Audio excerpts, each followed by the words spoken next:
Hello YouTube. Just wanted to take a short video here. I'm at Resumidero Campground in outside Galena, New Mexico. I'm actually tucked away down there behind those trees, but I just wanted to take a video here of some of the trailers and whatnot.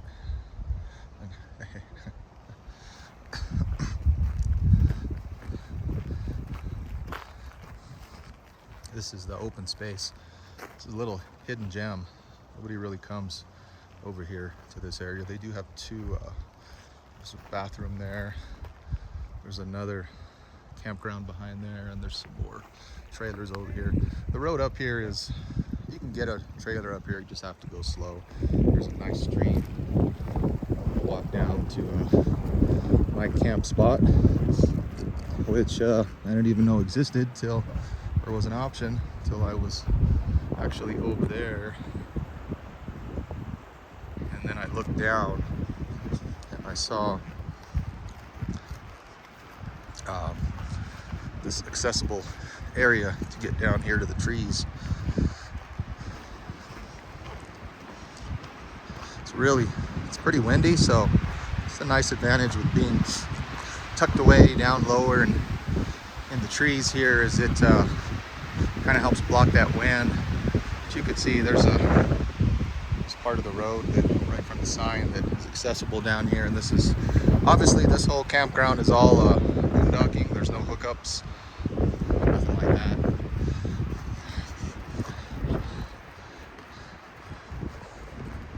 So I'm just walking down, kind of see my man, I saw this spot right by the creek and I was like, it's perfect. There's a trailhead over here. It goes back. Walking down, there's the old Abbey, still chugging along. I brought the bike. I'll do a separate update video on the bike. So this is my camp spot down here. Lots of shade. There's the Underdog, the tent. Same old setup as I always use. I'm not going to get into it. One thing I do want to mention is occasionally I'll sleep in the back of the truck because the midgate goes down and allows me to sleep in the back of the truck. That's when I'll come by myself because I can't get me and the dog back there. It's really tight. And then I just put a tarp. I rope a tarp over the top of the truck, and that's just if I don't want to deal with the tent. But the tent's working out good. No other updates with my setup. Oh. Bear gun, people gun. This is a 44 Magnum. I always bring both, and I have some edge weapons. I actually have a sword that I bring and some knives.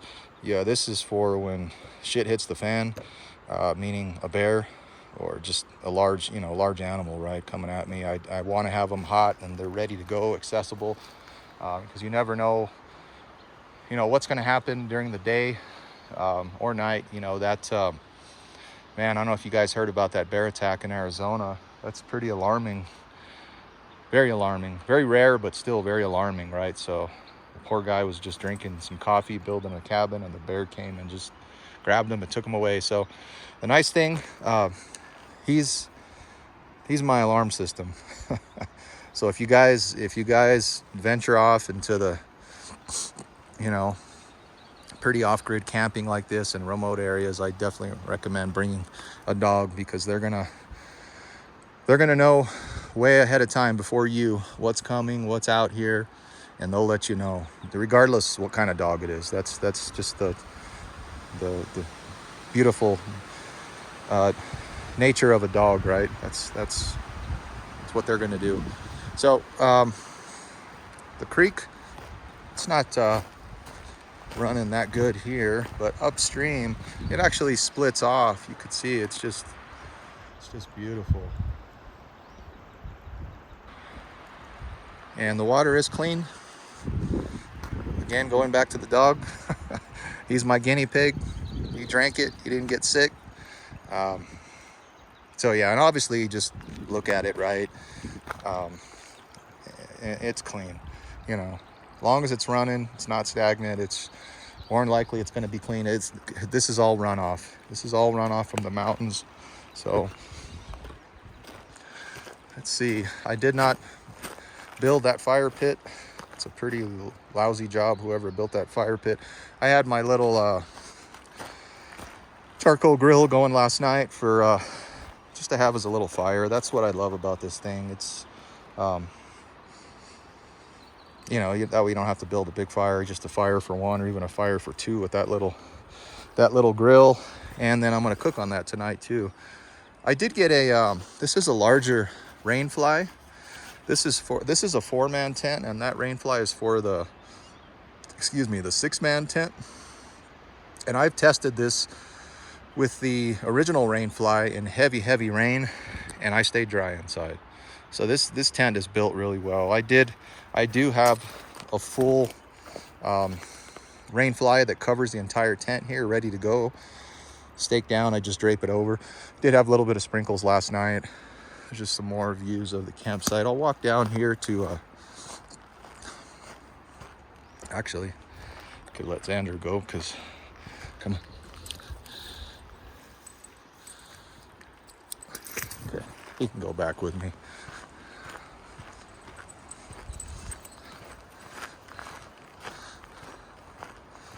So there's lots of, if you're into overlanding and just really off-grid camping, you can get a truck, small truck down here. I don't know if my Avalanche would fit like behind these. Oh, it would, but like a Tacoma or something like that, a Jeep, you can get that all the way down here. Here's where the part of this creek forks. See, it's running pretty good. He actually jumped across yesterday. I was surprised about that.